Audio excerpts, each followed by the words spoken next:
RK मुशायरा media.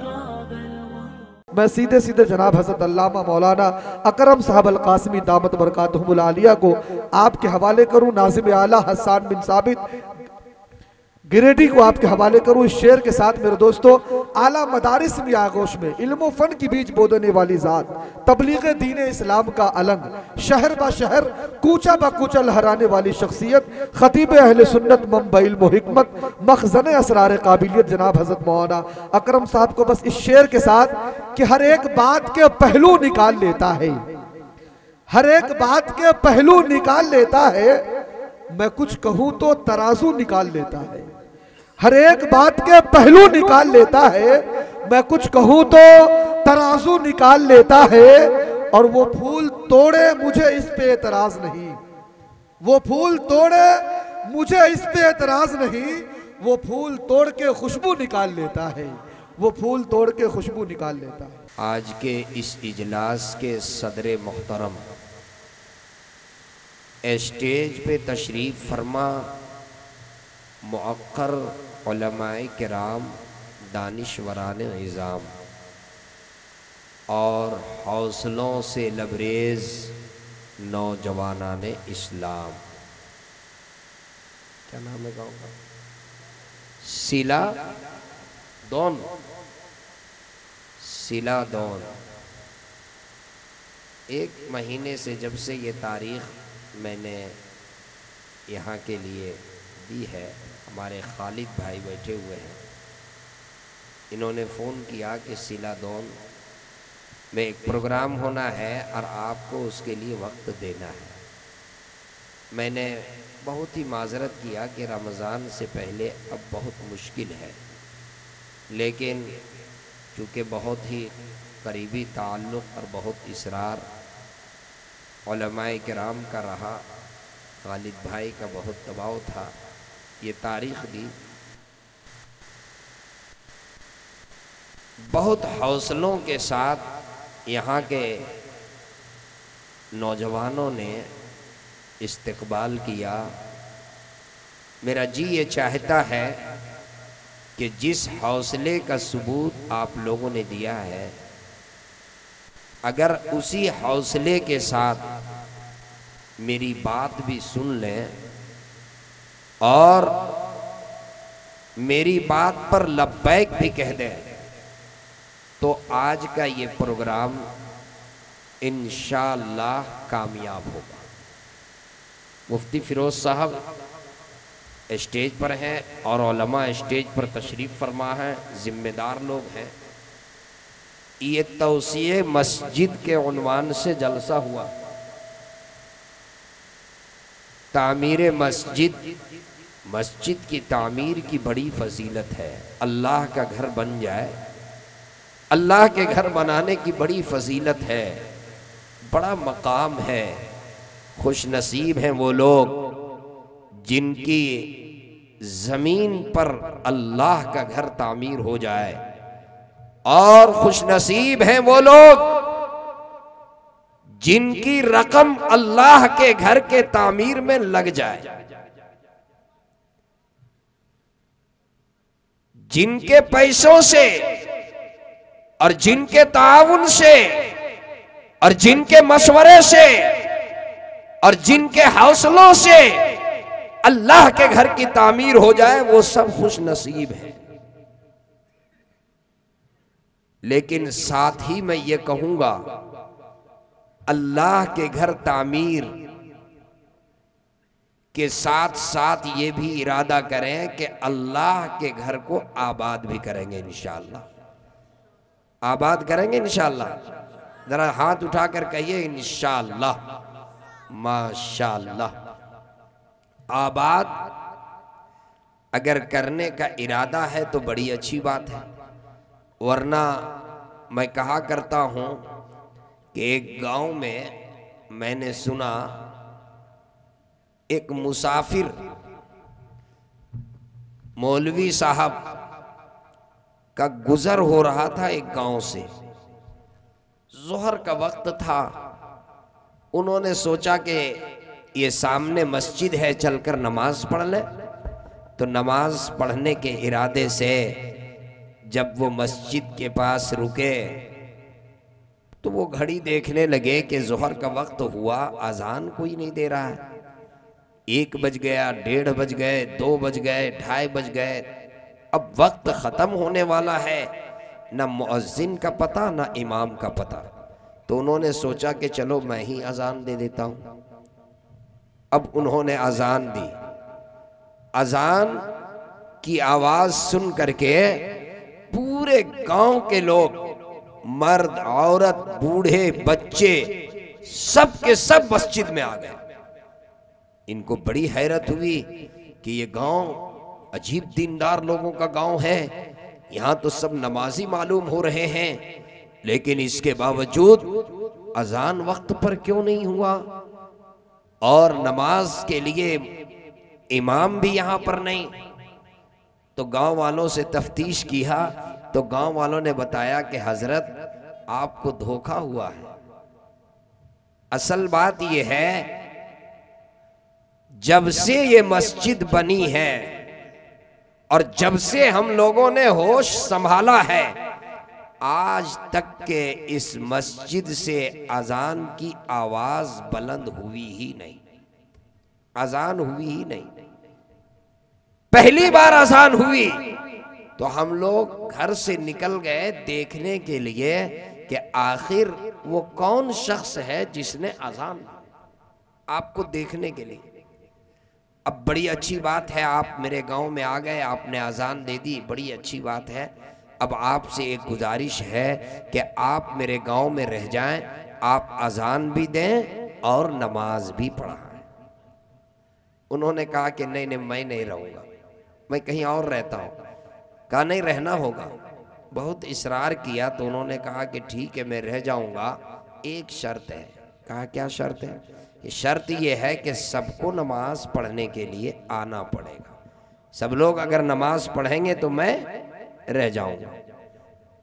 वक्ती तौर पर सबों ने मान लिया कि ठीक है हम लोग नमाज पढ़ेंगे।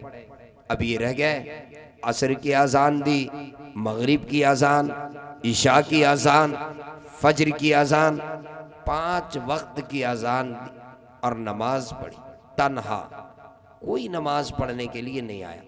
1 दिन 2 दिन 3 दिन जब कोई नहीं आया तो तीसरे दिन गांव के सदर साहब को बुलाया और कहा कि सदर साहब ये मेरा इस्तीफा लीजिए, मैं आपके गांव में नहीं रह सकूंगा, इसलिए कि आप लोगों ने वादा किया था कि हम लोग नमाज पढ़ेंगे और कोई नमाज पढ़ने के लिए नहीं आता। तो सदर साहब ने कहा कि मैं पूरे गांव वालों को जमा करता हूं, आप गांव वालों के सामने इस्तीफा दीजिए। पूरे गांव वालों को जमा किया। इन्होंने कहा कि चूंकि आप लोगों ने वादा पूरा नहीं किया इसलिए मैं जा रहा हूं, मैं इस्तीफा देता हूं। गांव वालों ने बैक आवाज उनसे कहा कि सुनिए, आपको किसी हाल में जाने नहीं देंगे और एक काम आपका है, आप अपना काम करें, और एक काम हम लोगों का है, हम लोग अपना काम करेंगे। अपना काम आप कीजिए और हमें अपना काम करने दीजिए।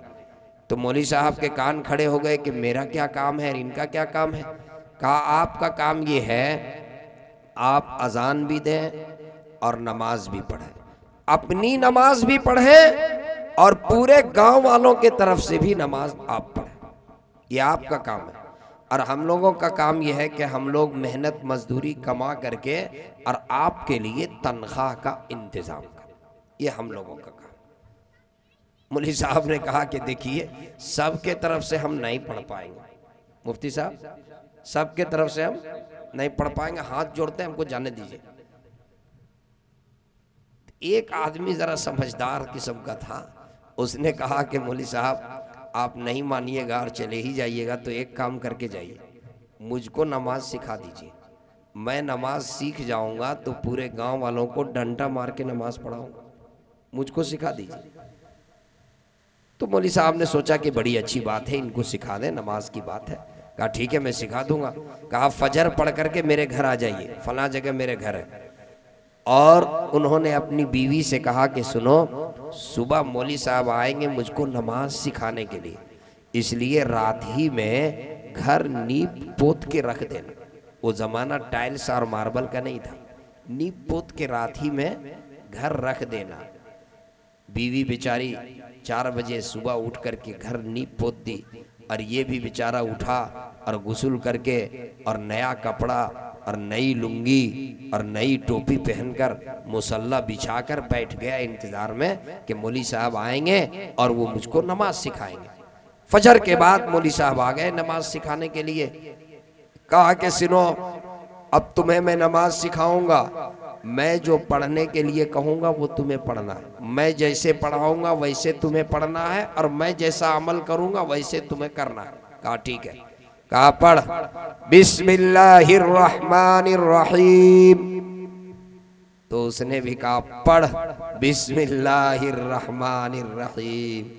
कहा जी बेवकूफ आदमी है, अरे जितना पढ़ने के लिए कह रहे हैं उतना ही पढ़ो, पढ़ बिस्मिल्लाहिर्रहमानिर्रहीम। तो उसने भी जोर से कहा पढ़ बिस्मिल्लाहिर्रहमानिर्रहीम। मौली साहब को गुस्सा आया, एक तमाचा मार दिया, एक तमाचा गाल में रसीद किया। चूंकि पहले समझाया था ना कि जो मैं करूंगा वो तुमको भी करना, तो उन्होंने भी एक तमाचा मौली साहब को। अब मौली साहब को और जलाल आया। कहा अजीब कमबख्त आदमी है, घर में बुलाकर बेइज्जत कर रहा है, नालायक कहीं के, मरदूद कहीं के। उठा करके उसको पटक दिया, उठा करके पटक दिया। वो थोड़ा कमजोर था लेकिन नमाज सीखनी थी ना, वो भी किसी तरह से मेहनत करके और मौली साहब को भी पलटा दिया। अब पटका पटकी चालू हो गई, बहुत परेशानी। बीवी जो है वो खिड़की से देख रही थी सारा माजरा क्या हो रहा, खिड़की से देख रही थी। जब वो देखी कि कभी ये नीचे कभी वो नीचे, कभी मौली साहब ऊपर कभी मेरा शौहर ऊपर, तो वो अंदर से बोली अगर मुझको पहले से पता होता कि नमाज में इतना उठा पटक है तो हम घर नींव के नहीं रखते, घर नींव के नहीं रखते। ये तो सब घर का तहस नहस करके रख दिया। अब कुछ लोग सुबह उधर से गुजर रहे थे तो उन्होंने देखा कि मौली साहब अंदर हैं और वो आदमी ऊपर है और पटका पटकी हो रहा है, तो वो लोग घबराए कि भाई क्या झगड़ा हो गया। कहा जल्दी चलो छोड़ाओ छोड़ाओ।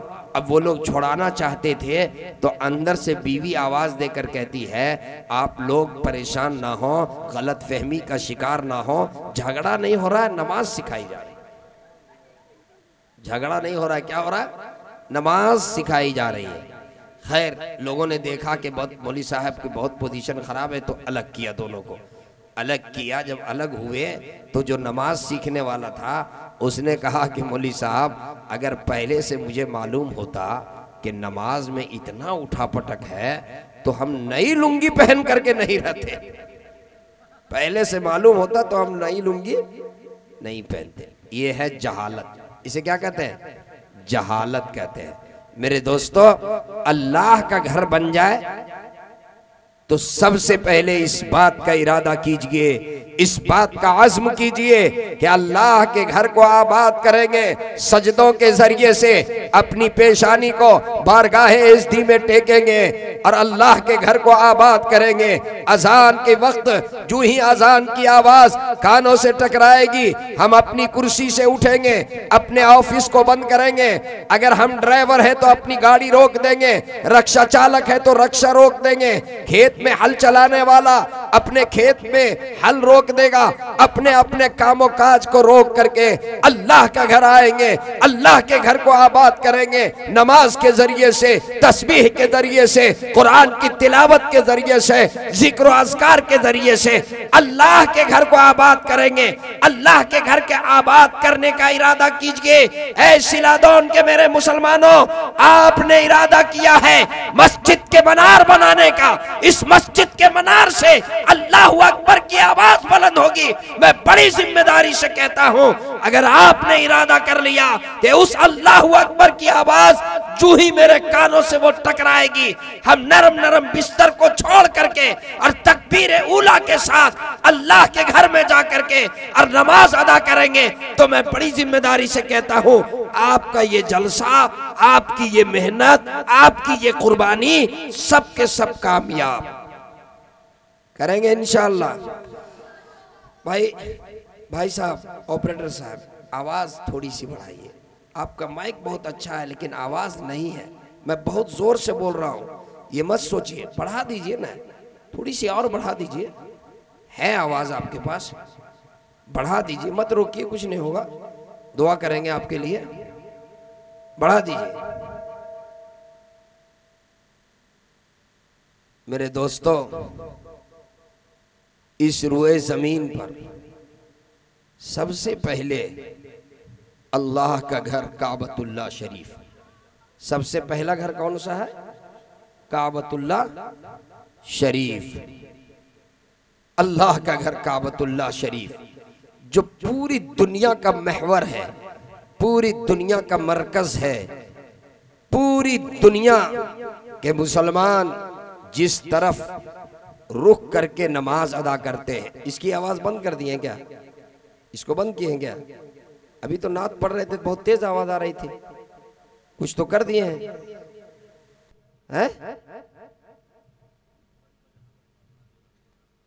आवाज कम मत कीजिएगा, बढ़ा के रखिए आवाज, सब साउंड में आवाज रहने दीजिए।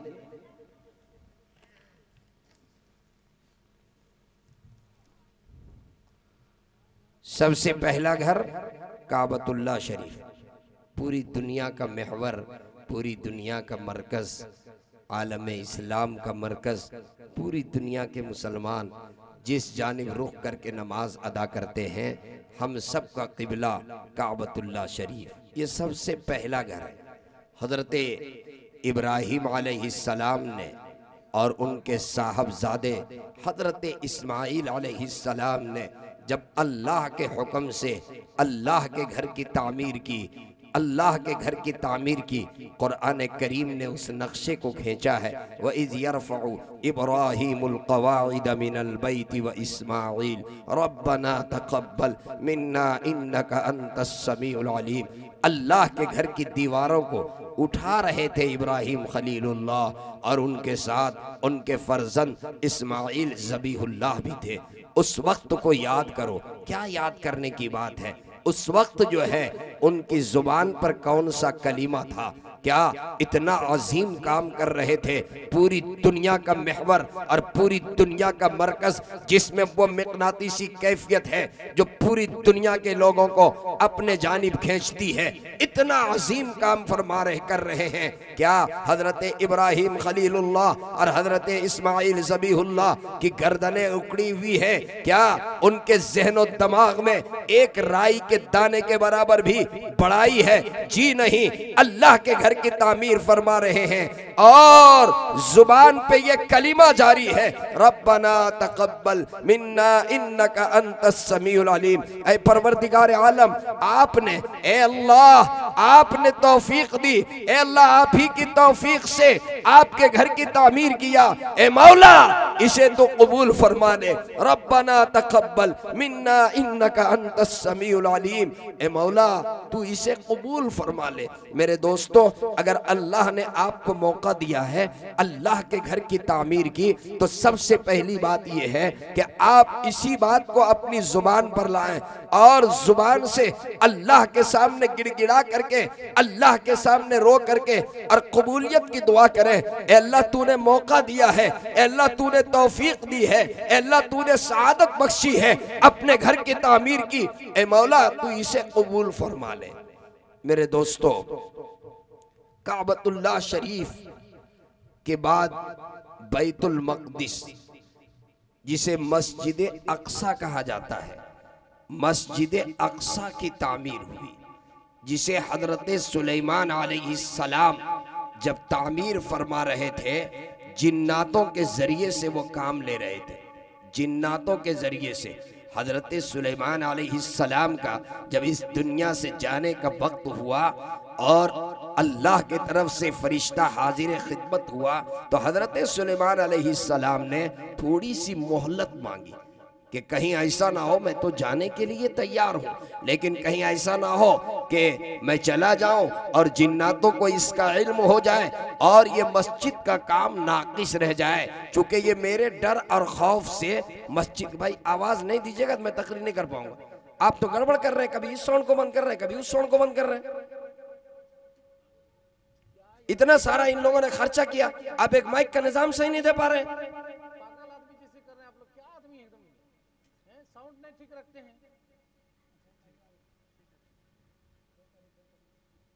ऑपरेटर आपके ओरिजिनल ऑपरेटर नहीं आए हैं लगता है, कहीं और चले गए हैं क्या?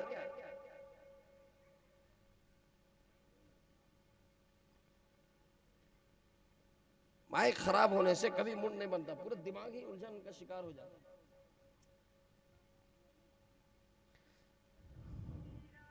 तो हजरत सुलेमान दरूद शरीफ पढ़ी, अल्लाहुम्मा सल्ली अला मुहम्मद व अला आलि मुहम्मद कमा सल्लैता अला इब्राहीम व अला आलि इब्राहीम इन्नका हमीदुम मजीद। देखिए वो सब माइक में आवाज है क्या? हेलो हेलो हेलो हेलो, इसमें आवाज है आपके?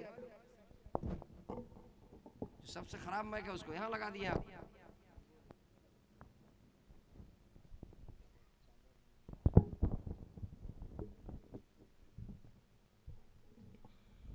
हेलो, अल्लाहुम्मा सल्ली अला सय्यिदिना व सनदिना व नबीना व हबीबिना व मौलाना मुहम्मदिन व बारिक व सल्लिम। इसको बंद कीजिए, तो माइक बंद कर दीजिए सब, बस एक ही माइक चालू कर दीजिए इसी को, ये ठीक है आपका। और बीच में आवाज़ अगर मेरी बुलंद हो तो आप लोग घबराइए नहीं, मशीन उड़ जाएगी, उंगली वहाँ मत रखिएगा, एकदम सिर्फ बैठे रहिए आप लोग। तो मेरे भाइयों, मैं ये अर्ज कर रहा था, हजरत सुलेमान अलैहिस्सलाम ने जब ये फरमाया तो फरिश्तों ने कहा कि ऐसा है, मोहलत तो नहीं मिलेगी, लेकिन आप किसी लकड़ी वगैरह में सहारा लगाकर खड़े हो जाएं और आपकी रूह कब्ज कर लो, और जब तक के मस्जिद की तामीर मुकम्मल नहीं होगी, उस वक़्त तक, जब तक मस्जिद की तामीर मुकम्मल नहीं होगी, आप यूं ही खड़े रहेंगे और जिन्नात लोग ये सोचेंगे कि ये इसी तरह से हमारी निगरानी कर रहे हैं, जिंदा काम भी हो जाएगा। चुनांचे ये बात मिलती है कि कभी कभी बीच में जिन्नात लोग पीछे मुड़ करके देखते थे, तो देखते थे कि ये तो निगरानी कर रहे हैं, वो काम करते रहे। और जब बैतुल मक़दिस की तामीर मुकम्मल हो गई, अल्लाह के घर की तामीर मुकम्मल हो गई, तो फिर अल्लाह के हुक्म से उस लकड़ी में जो है वो दीमक लगी और वो लकड़ी गिरी। फिर हज़रत सुलेमान अलैहिस्सलाम के बारे में जिन्नातों को मालूम हुआ कि इनका इंतकाल तो पहले हो चुका था। ये मस्जिद अक़सा, जिसे बैतुल मक़दिस, जो क़िबला अव्वल है, जिस क़िबला अव्वल के लिए इस वक्त जो है वहाँ पर फ़िलिस्तीन के अंदर जो कुछ हो रहा है वो आपको मालूम है। इसकी आज़ादी के लिए हमारे भाई कैसी कैसी कुर्बानी दे रहे हैं। ऐ मेरे नौजवान दोस्तों, ऐ मेरे सिलादोन के नौजवानों, ज़रा आप जो है, ज़रा आप अपने ईमानी हमीयत और ईमानी जज्बे को बेदार कीजिए। अल्लाह के घर की तामीर के लिए आपने जलसा किया है। हर दौर में ऐसे लोग रहे हैं जो ईमान के लिए, इस्लाम की सरबलंदी के लिए, इलाए कलिमतुल्लाह के लिए, इलाए कलिमतुल्लाह के लिए, इस्लाम की आबियारी के लिए उन्होंने कुर्बानी दी है। जैसी कुर्बानी की जरूरत पड़ी है वैसी कुर्बानी दी है। माल की जरूरत पड़ी है, माल पेश कर दिया है। जान की जरूरत पड़ी है, जान की कुर्बानी दी है। वक्त की जरूरत पड़ी है, वक्त की कुर्बानी दी है। ऐ मेरे सिलादौन और कुर्बो जवार से आए हुए मुसलमानों, आज भी जरूरत है कुर्बानी की। आज जिन हालात में हम और आप जिंदगी गुजार रहे हैं, आज जो हालात हैं वो हालात आपकी निगाहों के सामने हैं, आपके सामने हैं। मुल्क से लेकर के पूरी दुनिया के जो हालात हैं वो आपकी निगाहों के सामने हैं। इन हालात में हमारी ये जिम्मेदारी बनती है कि हर तरह से कुर्बानी देने के लिए हम तैयार रहें। मेरी माँ और बहनें भी आज के इस जलसे में पर्दे से आज के इस जलसे को सुन रही हैं। मैं अपनी माओ से और मैं अपनी बहनों से भी ये गुजारिश करूंगा, ईमान की हिफाजत के लिए और एलाए कलिमतुल्लाह के लिए और इस्लाम की आबियारी के लिए और एलाए कलिमतुल्लाह के लिए, इस्लाम की सरबलंदी के लिए, ए मेरी माँ, तारीख ये बताती है आपने हमेशा कुर्बानी दी है। जैसी कुर्बानी की जरूरत पड़ी है ऐसी कुर्बानी आपने पेश की है। कुरान करीम में सूरह बुरूज, उलमा स्टेज पर बैठे हुए हैं, पढ़िए कुरान करीम का 30वां पारा, 30वें पारे की सूरत सूरह बुरूज। मैं माँ बहनों से मुखातब हूँ। सूरह बुरूज में एक वाकया मौजूद है। काफिर बादशाह का जमाना था। उनके जमाने में कुछ लोग ईमान के अंदर दाखिल हो गए, कुछ लोग मुसलमान हो गए। उन्होंने ऐलान कर दिया, एक खंदक खुदवाई, बड़े से मैदान में एक खंदक खुदवाई और खंदक के अंदर आग जला दी और ईमान वालों को एक एक करके बुलाया गया और बुला करके उनसे ये पूछा जाता, ये बताओ तुम ईमान के ऊपर कायम रहना चाहते हो या तुम ईमान से वापस पलटोगे? अगर तुम ईमान पर कायम रहोगे तो तुम्हें इस खंदक के अंदर डाल दिया जाएगा, अगर तुम ईमान से वापस लौटोगे तो फिर तुम्हारी जान बच जाएगी। मेरे दोस्तों, एक एक करके न जाने कितने लोग इस ईमान के खातिर उन्होंने अपनी जान का नजराना पेश कर दिया। उसी वाकये में उसी दौरान एक खातून, एक औरत जिसके गोद में बच्चा था, जब उसको खंदक के सामने लाया गया और उस जालिम ने ये पूछा, ये बताओ तुम्हारा क्या इरादा है, क्या तुम ईमान से वापस लौटने के लिए तैयार हो या नहीं? अगर तुम ईमान के ऊपर कायम रहोगी, अगर तुम ईमान के ऊपर कायम रहना चाहोगी तो तुम्हें बच्चे के साथ इस दहकते हुए आग के अंदर, इस खंदक के अंदर डाल दिया जाएगा। वाकये में ये बात मिलती है कि वो औरत थोड़ी देर के लिए अपने वजह से नहीं, अपने बच्चे की ममता में, अपने बच्चे की शफकत में, अपने बच्चे की मोहब्बत में थोड़ी देर के लिए झिझक जाती है, थोड़ी देर के लिए घबरा जाती है, थोड़ी देर के लिए तजब्जुब का शिकार हो जाती है।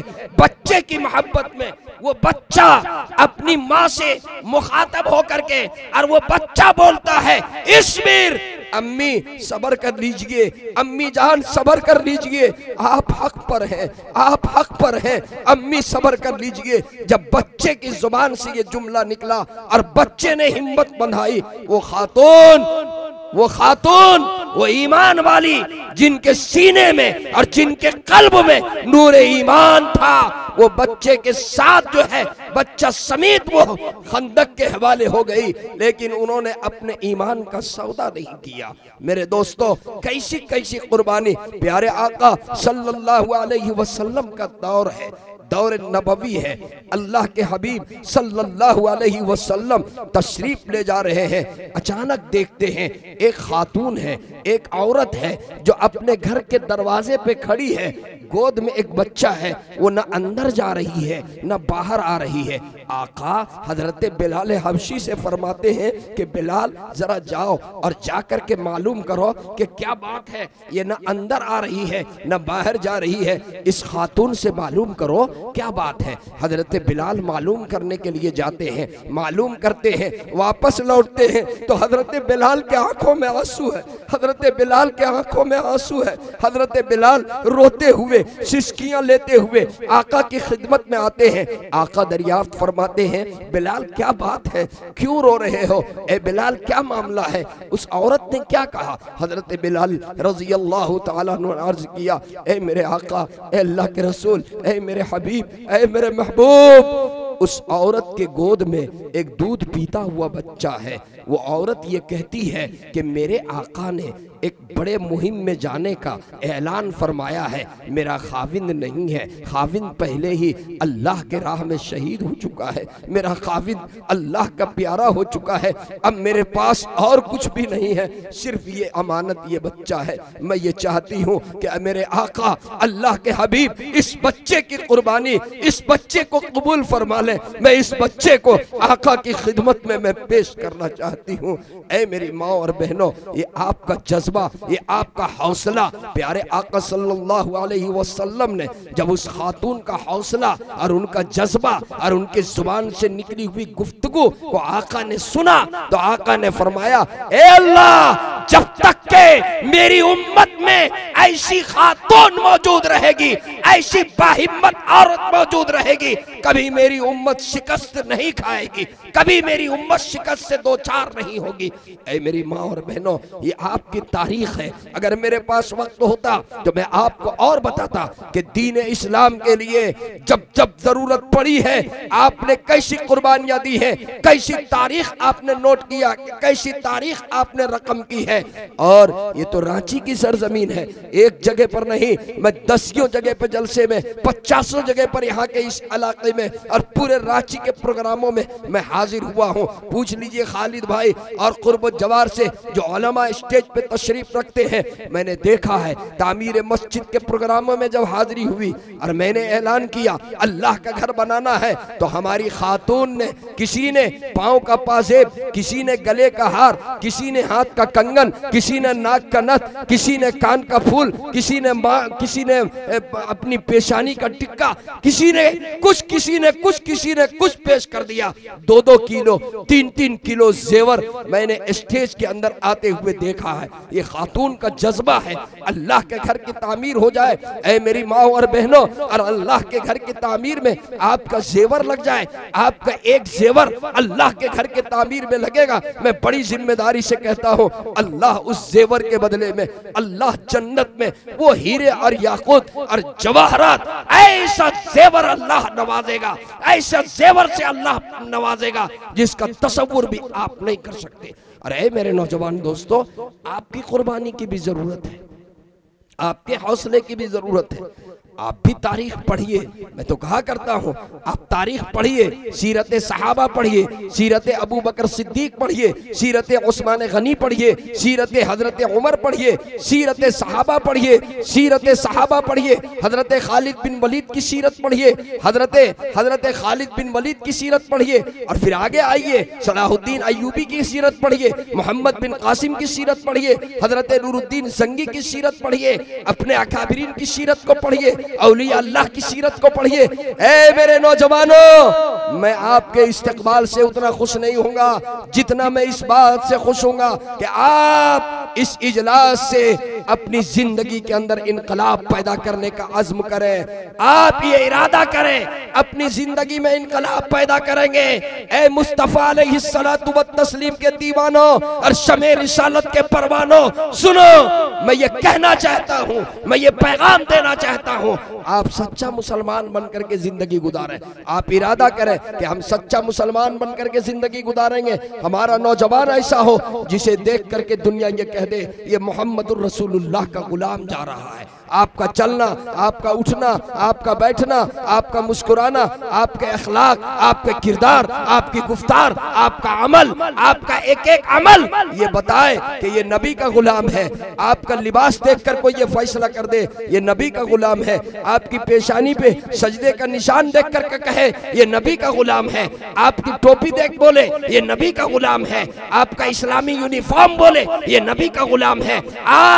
आपका एक एक अमल बोले ये नबी का गुलाम है। अगर आप बिजनेसमैन हैं, आपकी तिजारत बोले ये नबी का गुलाम है। आपका कारोबार बोले ये नबी का गुलाम है। आपकी इज़्दिवाजी जिंदगी बोले ये नबी का गुलाम है। आपकी इनफरादी जिंदगी बोले ये नबी का गुलाम है। आपकी इज्तिमाई जिंदगी बोले ये नबी का गुलाम है। नबी का गुलाम कभी झूठ नहीं बोल सकता, नबी का गुलाम कभी चुगली नहीं कर सकता, नबी का गुलाम कभी गीबत नहीं कर सकता, नबी का गुलाम कभी किसी को धोखा नहीं दे सकता, नबी का गुलाम कभी फ्रॉड नहीं कर सकता, नबी का गुलाम कभी शराब नहीं पी सकता, नबी का गुलाम कभी जुआ नहीं खेल सकता, नबी का गुलाम कभी बदकारी नहीं कर सकता, नबी का गुलाम कभी सूदखोरी नहीं कर सकता, नबी का गुलाम कभी किसी को धोखा नहीं दे सकता, नबी का गुलाम कभी किसी को तकलीफ नहीं पहुंचा सकता, नबी का गुलाम इंसानियत की बुनियाद पर, मानवता की बुनियाद पर, भाईचारगी की बुनियाद पर वो दूसरे की खिदमत करेगा। वो ये नहीं देखेगा वो किस कास्ट से है,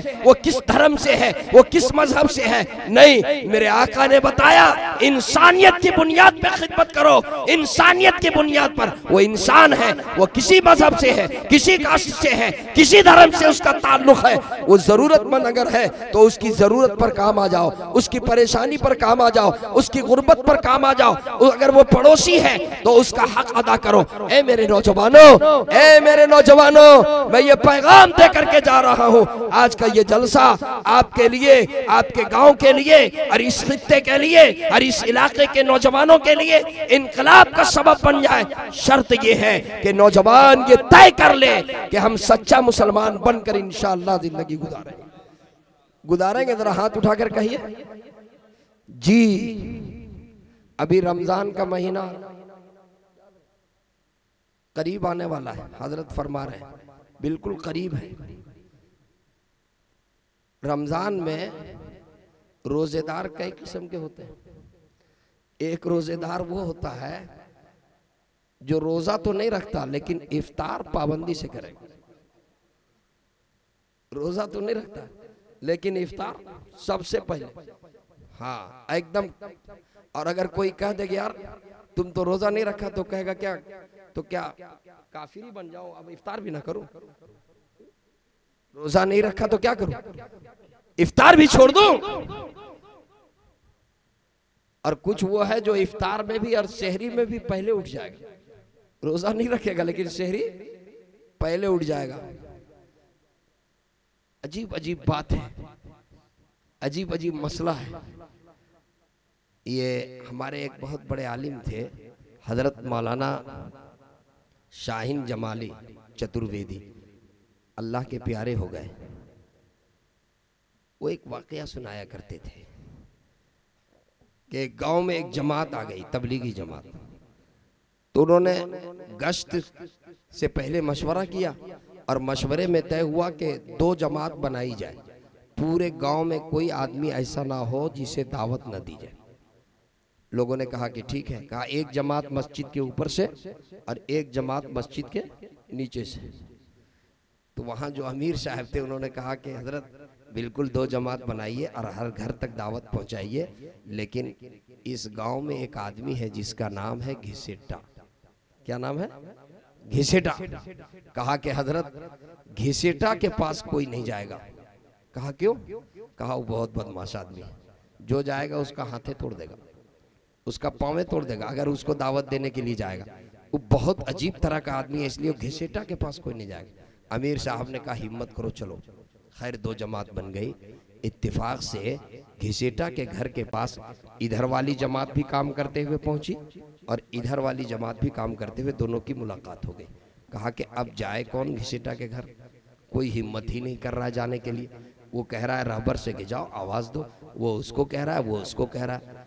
इसी आवाज़ में उसकी गए बगैर आवाज़ अंदर तक चली गई और घिसेटा खुद बाहर आ गया। आया, कहा क्या बात है?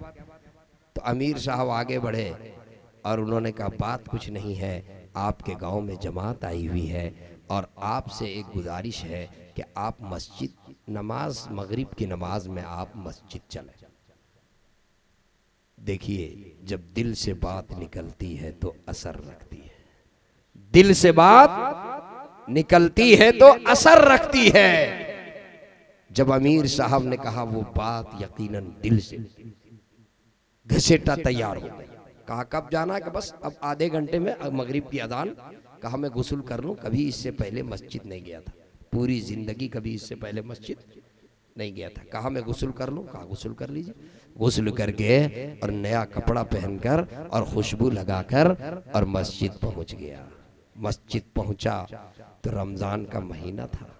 देखा कि सहन में दस्तरखान लगा हुआ है और सैकड़ों तरह के आइटम रखे हुए, तरह तरह के पकवान, ये पकोड़ा और ये फ्रूट और ये शरबत और ये रूह अफ़ज़ा। दस्तरखान सजा हुआ है और तरह तरह की नेमतें रखी हुई है। घसीटा ने देखकर कहा ओहो, मुझे अब बात समझ में आई कि लोग नमाज पढ़ने क्यों आता है।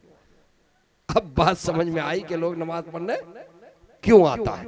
बैठ गया दस्तरखान पे जाके। उसे क्या मालूम कि रोजा क्या है और इफ्तार का वक्त क्या होता है। गया और वो सोचा कि बस शुरू करूं। वो शुरू करने जा रहा था तो बाजू में जो बैठा हुआ था वो जरा कोहनी से कहा भी नहीं अजान होनी है, अजान होने दो, जरा रुक जाओ। अच्छा अजान भी होगी, कहा अजान के बाद इसको खाने का। अच्छा ठीक है रुक जाओ। अजान हुई, इफ्तार किया, इफ्तार के बाद नमाज के लिए खड़ा हुआ तो मगरिब की नमाज में कै रकत? 3 रकत। 3 रकत पढ़ने में कितना टाइम लगता है? 2 4 5 मिनट। 5 मिनट में नमाज हो गई। घसीटा ने कहा भाई सौदा सस्ता है, ये 5 मिनट की नमाज और 50 तरह का आइटम। घर गया, बेगम से कहा कि सुनो मैं थोड़ी देर के लिए लेट जरूर रहा हूं, लेकिन इशा की अजान से पहले मुझे उठा देना, मुझे तो मस्जिद जाना, अजान से पहले उठा देना। कहा कि ठीक है। अजान भी नहीं हुई और 10 मिनट पहले तैयार होकर के मस्जिद पहुंच गया। जैसे ही मस्जिद के गेट में दाखिल हुआ, उस जानिब देखा जिधर दस्तरखान मगरिब में लगा हुआ था, देखा दस्तरखान नहीं, दस्तरखान नहीं है। तो सोचा कि हो लगता है कि उस नमाज में नमाज से पहले दस्तरखान और इस नमाज में नमाज के बाद दस्तरखान। खैर बैठ गया आगे सफ में जाकर, पहले गया था तो आगे सफ में बैठ गया। आधे घंटे के बाद इमाम साहब आए और फिर तमाम मुसल्लियान आ गए और ईशा की नमाज शुरू हुई। सबसे पहले 4 रकत, 3 रकत के बाद जब चौथी रकत के लिए इमाम खड़ा होने लगा तो इसने लुकमा दे दिया, इसलिए कि ये तो जिंदगी में एक ही नमाज इसने पढ़ी थी 3 रकत वाली। इसको याद था जब चौथी रकत के लिए इमाम खड़ा हुआ तो इसने कहा भाई ये क्या हो रहा? तो किसी ने कुनखी से, ये दूसरी नमाज है, वो दूसरी थी, इसमें 4 है। खैर 4 रकत नमाज पढ़ने के बाद ये पीछे मुड़ करके देखा, कोई उठ नहीं रहा। उसके बाद फिर 2 रकत सुन्नत और नफल पढ़ने के बाद इमाम साहब जो आगे थे वो पीछे आ गए और हाफिज साहब आगे बढ़ गए। तो इन्होंने कहा भाई ये क्या हो रहा? कहा दिखे इंजन चेंज हो गया, इंजन बदल गया। अब वो आगे बढ़े और नमाज तरावी की शुरू हुई। अल्लाहु अकबर। और कभी कभी ऐसा होता है, पहला दिन हाफिज साहब पहली ही रकात में 1 पारा खींच देते। पहली ही रकात में हाफिज साहब ने पूरा 1 पारा खींच दिया। अब घसीटा हुआ परेशान, कभी उठे कभी बैठे कभी घुटना पकड़े, ये क्या मुसीबत आई भाई? पहले तो 3 ही रकत और वो भी छोटी छोटी सूरत मगरिब में, और ये कौन सी नमाज है इतनी लंबी? पीछे मुड़ करके सलाम फेरने के बाद देखा भाग भी नहीं सकता, इसलिए कि वो सबसे पहले गया था आगे सब में। खैर हर 2 रकत पे सलाम फेरे, फिर खड़ा, फिर सलाम, फिर खड़ा। 20 रकत जब तरावी मुकम्मल हुई तो घसीटा ने आफियत की सांस लिया, सोचा कि अब बात बन गई, अब मसला हल हो गया। लेकिन जब 20 रकत मुकम्मल हुई तो हाफिज साहब पीछे आ गए और इमाम साहब वितर पढ़ाने के लिए कहा। दिखे फिर इंजन चेंज हो गया, फिर इंजन चेंज हो गया। उसके बाद फिर 3 रकत वितर, और वितर के बाद घसीटा बाहर निकला तो देखा कि दस्तरखान भी गायब, दस्तरखान भी गायब। तो घसीटा के निकलता हुआ गया कि कल आइयो कोई घर में बताऊंगा। तो कभी कभी धोखा हो जाता है। अभी रमजान करीब है, रोजा रखेंगे ना इंशाअल्लाह? अरे बोलिए इंशाअल्लाह। जी कुर्बानी का जज्बा, बस एक वाकया बताऊंगा और आपसे एक दरखास्त करूंगा। जिस हौसले से आप बैठे हुए हैं और जिस जज्बे से आप सुन रहे हैं, मुझे उम्मीद है कि मेरी आवाज पे सब लब्बैक कहेंगे इंशाअल्लाह। कुर्बानी का जज्बा होना चाहिए। कैसा जज्बा? मैंने कहा सीरत सहाबा पढ़ो। एक वाकया सुना दो। एक माजूर सहाबी थे, एक पांव कटा हुआ था, एक टांग कटी हुई थी। क्या नाम था? हजरत अमर इब्न जमूह रजी अल्लाह ताला। आका ने ऐलान फरमाया ओहद में जाना है। तमाम पहुंच गए। वो माजूर सहाबी जिनका एक टांग जिनकी कटी हुई थी, वो भी आका की खिदमत में पहुंच गए। कहा आका मुझे भी इजाजत दीजिए, मुझे भी इजाजत दीजिए, मैं भी जाना चाहता हूँ। आका ने फरमाया कि नहीं, तुम माजूर हो, एक पांव कटा हुआ है, एक टांग कटी हुई है, कोई बात नहीं है, आप अपने घर में रहें। उनका एक बेटा था नौजवान, कहा इसे इजाज़त दे दीजिए। कहा ठीक है, बेटे को इजाज़त है। जब बेटे को इजाज़त मिल गई और बेटा मैदान कारज़ार में जाने लगा, हज़रत अमर बिन जमू रोते हुए आका से अर्ज़ गुजार हुए, ए मेरे आका, मेरी गैरत इस बात की इजाज़त नहीं देती कि मेरा बेटा जाए और मैं वापस घर में बैठ जाऊं। ए मेरे आका, आप मुझे भी इजाज़त दे दीजिए। मेरी आरज़ू ये है, मेरी तमन्ना ये है, मेरी ख्वाहिश ये है कि कल क़यामत के दिन अल्लाह के दरबार में जब मेरी हाजिरी हो, अल्लाह रब्बुल इज्जत पूछे अमर क्या लेके आया है, तो मैं कह सकूं, ए अल्लाह, ये पाँव, लंगड़े पाँव से, कटी हुई टांग से, लंगड़े पाँव से, ए अल्लाह तेरे राह में कुर्बान होकर के आया। मैं ये कह सकूं जामे शहादत नोश करके आया। अल्लाह के हबीब ने उनके जज्बे को देखकर, उनकी आरजू, उनकी तमन्ना और उनके जज्बात को देखकर इजाजत दे दी। जब हजरत अमर बिन जमू पहुंचे वहां पर, अल्लाह अल्लाह, वो सहाबा जो ओहद में शहीद हुए थे उसमें हजरत अमर बिन जमू भी थे, वो भी शहीद हो गए। आका ने हुक्म दिया, आका ने फरमाया कि जितने शुहदा हैं इनकी लाश को जन्नतुल बकी में दफन किया जाए। शुहदा को लेकर जन्नतुल बकी में जाए, वहाँ दफन किया जाए। हजरत अमर बिन जमू रजी अल्लाह तआला को ले जाने के लिए जो सहाबी मामूर थे, जब वो उनकी लाश को सवारी के ऊपर रखते, जिस सवारी पर रखे उस सवारी को जब बकी के जानिब चलाने की कोशिश करने लगे तो वो सवारी चलने के लिए तैयार नहीं, सवारी चलने के लिए तैयार नहीं। पूरी कोशिश कर दी, वो सवारी बैठ गई, लेकिन जब उनको वापस चलाया ओहद के तरफ तो सवारी चल पड़ी।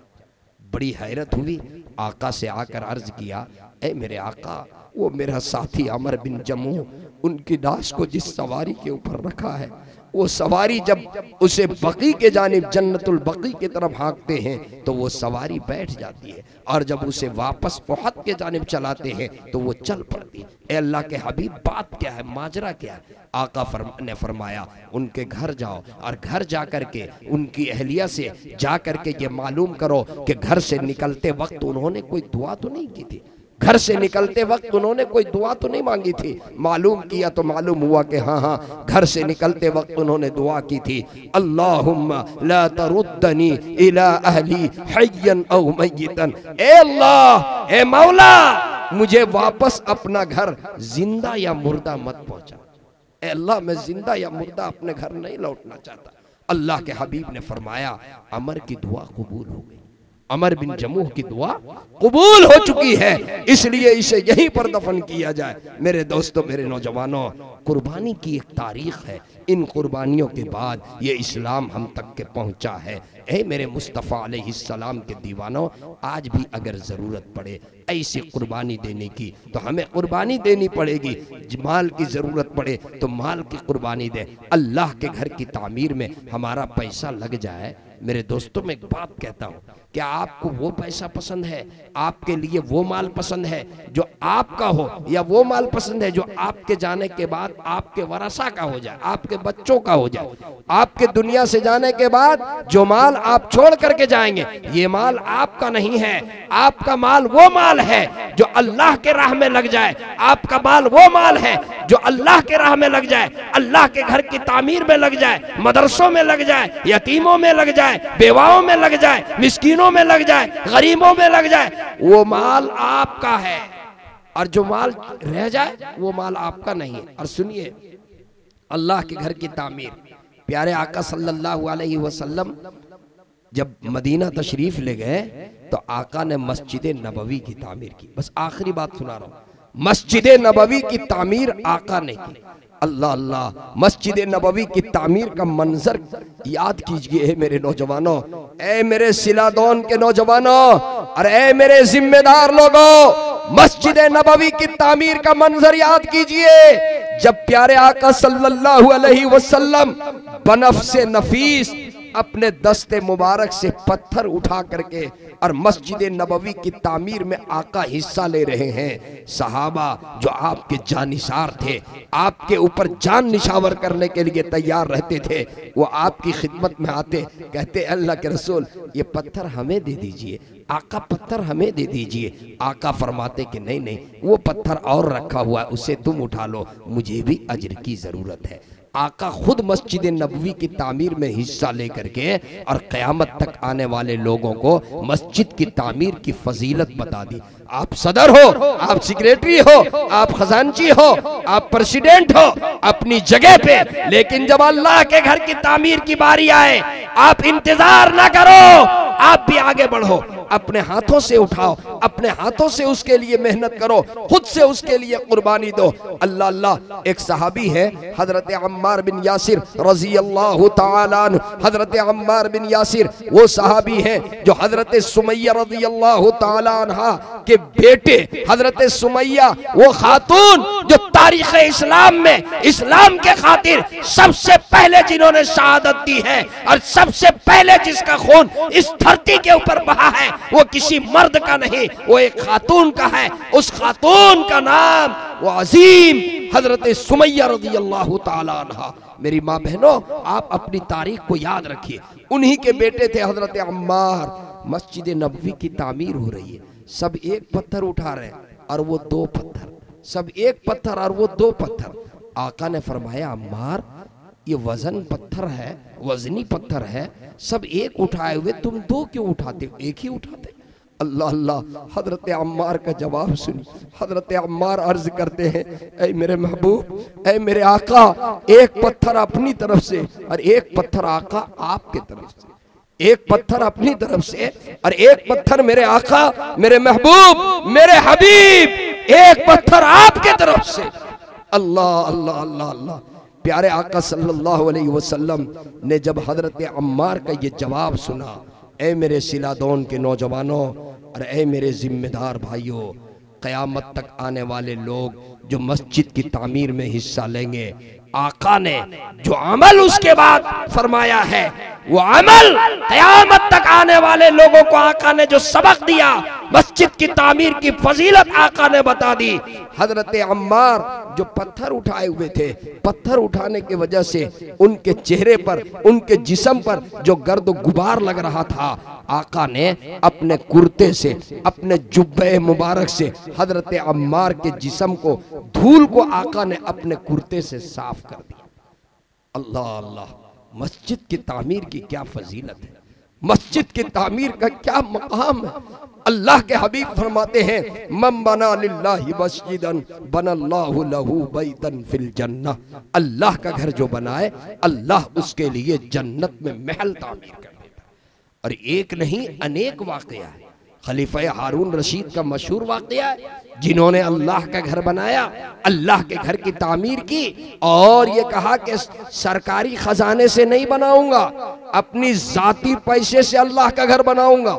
तन्हा जाती पैसे से अल्लाह की घर की तामीर जब मुकम्मल हुई तो खलीफा हारून रशीद ने ख्वाब देखा, उन्हें फरिश्ते जन्नत का सैर करवा रहे हैं। उन्होंने देखा कि जन्नत में एक महल है, उसमें मेरा नाम लिखा हुआ है, और जन्नत में एक दूसरा महल है, उसमें मेरे ही गांव के एक मजदूर, एक गरीब, एक किसान का नाम लिखा हुआ। खलीफा हारून रशीद ने फरिश्ते से पूछा, ये बताओ ये महल किसका? ये आपका। क्यों? इसलिए कि आपने अल्लाह का घर बनाया, मस्जिद बनाई। और ये महल किसका? ये आपके महल्ले में फला आदमी रहता है, ये उसका महल है। क्यों? इसलिए कि उसने आपके घर की तामीर में, अल्लाह के घर की तामीर में उसने हिस्सा लिया।